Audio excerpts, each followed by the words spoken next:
In this video, we're going to explore how to deploy a React application to Netlify. This is a complete step-by-step deployment guide. We will start with a React application, then deploy it to Netlify. Netlify is a cloud-based platform for hosting and deploying web applications.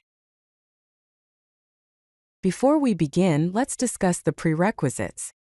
First, you'll need a React application built with Create React App or Vite. Second, you need a free Netlify account. You can sign up for free at netlify.com. First, navigate to your React project directory. Then, create a production build by running the command npm run build. This command creates an optimized build folder which is ready for deployment. Next, go to netlify.com and sign in to your account.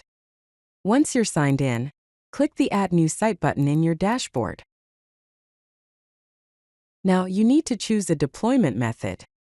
You can either drag and drop your build folder directly to the Netlify dashboard, or connect your GitHub, GitLab, or Bitbucket repository.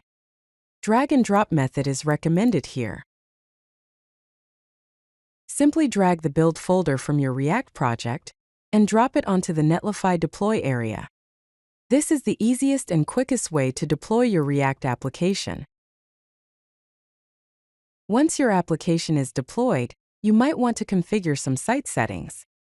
First, go to Site Settings and update your site name for a custom uniform resource locator. Then, add your own domain name in the Domain Management section. Congratulations on the successful deployment of your React application.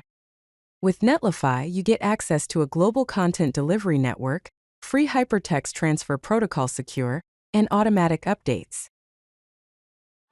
If you like this video, hit that like button and don't forget to subscribe. Visit CodeLucky.com for more such useful content.